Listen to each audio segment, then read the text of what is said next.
महागठबंधन की तरफ से ये बयान आता है, लालू यादव जी ऐसा राय देते हैं कि आप शादी कीजिए तब आप जो है राजनीति में आइए। लालू जी कोर्ट के द्वारा सजा याफ्ता मुजरिम है जिन्होंने बिहार की भैंसों का चारा चोरी कर लिया। ये मैं नहीं कहता हूँ, ये माननीय कोर्ट के द्वारा इस बात को कहा। जो बच्चे जो सड़कों पर घूम रहे हैं उनके पिताजी का भी भविष्य लालू जी ने खराब किया। दक्षिण भारत में एक सम्मेलन होता है, उस सम्मेलन का नाम है सनातन विरोधी उन्मूलन सम्मेलन। उस सम्मेलन में स्टालिन जाकर के कहता है कि सनातन जो है वो डेंगू है, सनातन मलेरिया है, इस प्रकार की बातें करता है। और जब आप इस सम्मेलन का शाब्दिक रूपांतरण करेंगे तो इसका शाब्दिक रूपांतरण निकल करके आता है कि हिंदुत्व को समाप्त कर देने वाला सम्मेलन। स्टालिन जैसा व्यक्ति, उसके साथ गलबहियां करके कौन बैठा है? मुलायम जी के सुपुत्र बैठे हैं, इधर लालू जी के सुपुत्र बैठे हैं। तो ऐसे ही लोग तो गलबहियां करके बैठे हैं ना। तो जो हमारे गुण गोत्र धर्म पूजा पद्धति, हमारे मंदिरों को, हमारी धार्मिक आस्था को चोट पहुंचाने की बात करता हो, उसके साथ कौन खड़ा होगा? नमस्कार, इस वक्त हमारे साथ मौजूद हैं बीजेपी के प्रवक्ता सुशांक जी। अभी जो है कांग्रेस में जो है पप्पू यादव अपना पार्टी मर्ज किए थे और काफी अपेक्षाएं थी उन्हें कांग्रेस से कि भाई मैं सांसद बनूंगा, लेकिन अब जो है कुछ और चल रहा है। उन्हें जो है टिकट भी नहीं मिला। इन तमाम मुद्दों पे सर से बातचीत करते हैं। स्वागत है आपका। धन्यवाद। लाल कपड़ा देख के जिस प्रकार से सांड जो है वो भड़क जाता है ना जी, वैसे ही पप्पू नाम सुनते कांग्रेस भड़क जाती है जी। तो ये तो कांग्रेस से पूछना चाहिए।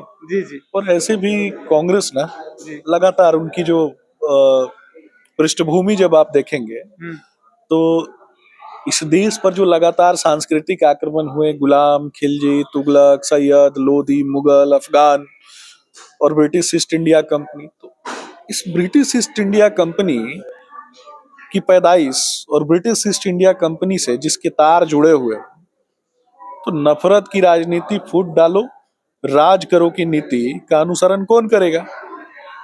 फूट डालो राज करो की नीति का अनुसरण करने वाले लोग जो हैं वो कभी भी देश की एकता अखंडता की बात कर सकते हैं क्या? नहीं। ये कभी देश की एकता और अखंडता की बात नहीं करेंगे। ये लगातार फूट डालो राज करो की नीति का अनुसरण करने वाले लोग हैं, टुकड़े टुकड़े गैंग की गोद में बैठे हुए लोग हैं। तो ऐसे लोगों से बिहार की जनता, देश की जनता जो है वो सजग है। जिस प्रकार की वो राजनीति करते हैं वो उनकी राजनीति खरीद फरोख्त की राजनीति होती है। उनकी तो हार तय है। अब हार तय है तो किसको वो टिकट देंगे ये भी समझना है। जिन लोगों ने कहीं ना कहीं एक से बढ़कर एक भ्रष्टाचार के आयाम स्थापित किए, जिन लोगों ने एक से बढ़कर एक अपराधियों की जो मंडली है वैसे लोगों को आगे बढ़ाने का काम किया, वैसे ही लोगों को तो ये आगे बढ़ाएंगे ना। ये कहीं ना कहीं आप आने वाले समय में देखेंगे कि जिन लोगों ने एक से बढ़कर एक अपराध के आयाम अपने अपने जिलों में स्थापित किया होगा, बालू माफिया, शराब माफिया, भू माफिया जो रहे होंगे, वैसे ही लोगों को ला करके ये लोग टिकट देते हैं। सर क्या कहिएगा, अभी जो 18 साल बाद निकलते हैं, महागठबंधन की तरफ से ये बयान आता है, चर्चाओं में चलती है कि लालू यादव जी ऐसा राय देते हैं कि आप शादी कीजिए तब आप जो है राजनीति में आइएगा। इसको आप क्या किस नजर से देखते हैं? लालू जी कोर्ट के द्वारा सजा याफ्ता मुजरिम है जिन्होंने बिहार की भैंसों का चारा चोरी कर लिया। ये मैं नहीं कहता हूँ, ये माननीय कोर्ट के द्वारा इस बात को कहा गया। और कहीं ना कहीं बिहार का भविष्य अगर खराब हुआ, आज जो बच्चे जो सड़कों पर घूम रहे हैं उनके पिताजी का भी भविष्य लालू जी ने खराब किया है, ये भी समझना है। तो अगर आज कोई व्यक्ति उनका अगर समर्थक है या फिर कोई भी व्यक्ति उनके समर्थन में अगर बात करता है तो उसको भी बताने की आवश्यकता है कि आपके पिताजी का भी भविष्य जो है ना वो लालू जी जैसे लोगों ने खराब किया। बिहार का क्वालिटी ब्रेन ड्रेन करा दिया। जो बच्चे आज बिहार की सड़कों पर भटक रहे हैं उनके लिए क्या किया ये भी तो पूछना पड़ेगा ना। उनकी शिक्षा व्यवस्था के लिए क्या किया? पिछले बार 3 महिलाओं को जो है सांसद में टिकट मिला था बिहार से, इस बार 4 महिलाओं को मिला है और वैश्य के लोग भी नाराज थे, उन्हें भी जो है टिकट मिला है। क्या कहेंगे? निश्चित रूप से मोदी जी देश के यशस्वी प्रधानमंत्री के रूप में मोदी जी ने संपूर्ण देश के लोगों के लिए एकजुटता के साथ कार्य किया है। और 2014 के बाद आपने देखा होगा जब से भारतीय जनता पार्टी की सरकार बनती है, भारतीय जनता पार्टी की यशस्वी नेता ने संपूर्ण समाज के लिए काम किया। आप दक्षिण भारत को देख लें, या फिर 3 राज्यों में जो चुनाव हुए हैं, उन 3 राज्यों के चुनाव परिणामों से आपको स्पष्ट रूप से पता चलेगा कि आदिवासी क्षेत्र से आने वाली जो माताएं हैं, बहनें हैं, जो जिनका कुपोषण के कारण, जिनका विभिन्न बीमारियों के कारण जिनकी मृत्यु हो जाया करती थी, उनको भी तो लाडली लक्ष्मी योजना, लाडली बहना योजना, प्रधानमंत्री उज्ज्वला योजना, इन योजनाओं के माध्यम से किसने लाभान्वित किया?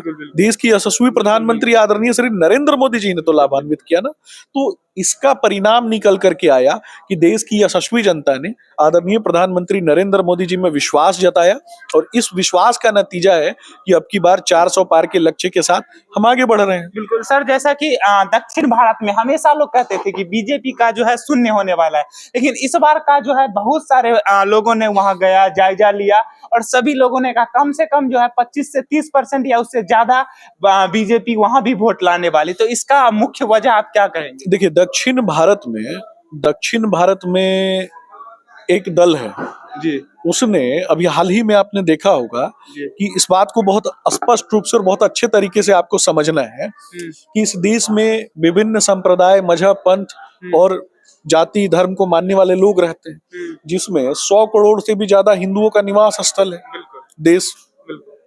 और दक्षिण भारत में एक सम्मेलन होता है, उस सम्मेलन का नाम है सनातन विरोधी उन्मूलन सम्मेलन। उस सम्मेलन में स्टालिन जाकर के कहता है कि सनातन जो है वो डेंगू है, सनातन मलेरिया है, इस प्रकार की बातें करता है।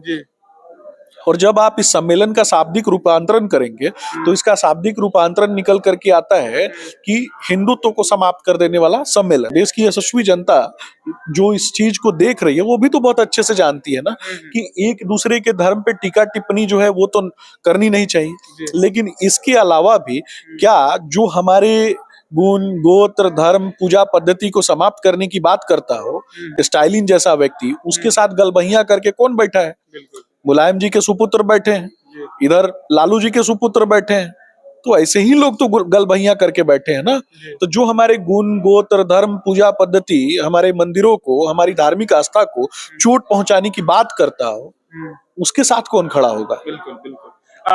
और सर अभी अभी जो है तमाम लोग कह रहे थे कि चिराग पासवान के चाचा पशुपति पारस को टिकट नहीं मिला है, वो अलग हो जाएंगे, लेकिन कल मैंने देखा कि उन्होंने लिखा है खुलेआम कि मैं एनडीए के साथ हूं और मैं भी मोदी का परिवार। देखिए, निश्चित रूप से संपूर्ण देश जो है, ये देश में जो भी राष्ट्र की एकता, अखंडता और भारत माँ के लिए काम करने वाले जो लोग हैं, जो अंत्योदय को आगे बढ़ाने की बात करने वाले लोग हैं, वो कभी भी व्यक्तिगत हितों से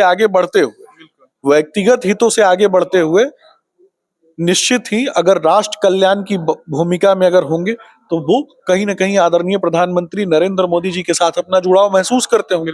और जब वो जुड़ाव महसूस करते हैं तो राष्ट्रभक्ति के लिए, देश के लिए, एकता के लिए, अखंडता के लिए वो काम करते हैं। तमाम लोगों को जो है मोदी जी पर भरोसा है कि मोदी जी ने जो भी फैसला लिया है हमारे देश हित में लिया, और देश से बड़ा हम और आप नहीं, तभी सभी लोग आपके पार्टियों से संतुष्ट हैं। निश्चित रूप से वसुधैव कुटुंबकम इसका अनुकरण करते हुए जब हम आगे बढ़ते हैं तो हमारा लक्ष्य हमेशा समाज के अंतिम पायदान पे बैठा हुआ जो व्यक्ति है उसके सपनों को पूरा करना है। उनके गांव और गरीब जो है ना, उनके बच्चों के सपनों को पूरा करना है। गरीब का बच्चा जो है वो एमपी एमएलए क्यों नहीं बनेगा? गरीब का बच्चा जो है वो मुख्यमंत्री कैसे नहीं बनेगा? इस बात को सुनिश्चित करना है कि वो भी मुख्यमंत्री बने, वो भी एमपी और एमएलए बने। सिर्फ एक परिवार के जो बच्चे हैं वही एमपी एमएलए कैसे बने? बहुत बड़ा बात आपने सर कहा। तो आपने देखा कि सर ने तमाम मुद्दों पे जो है बताया। चिराग पासवान के बारे में भी मैंने सर से सवाल किया और इन्होंने ये भी क्लियर किया पशुपति पारस जी के बारे में भी कहीं ना कहीं कि मोदी जी से सभी लोग सेटिस्फाइड हैं। और इन्होंने ये भी कहा सर खास करके कि तमाम लोगों को जो है टिकट मिलने का अधिकार है, तमाम लोग इस देश के नागरिक हैं। तो यही कारण है कि कहीं ना कहीं आज जो है 400 पार वाला मुहिम जो है सक्सेस होने जा रहा है। बाकी आप लोग क्या सोचते हैं इस वीडियो को देख के कमेंट बॉक्स में अपनी प्रतिक्रिया दे। बने रहे हमारे चैनल के साथ। जय हिंद, धन्यवाद।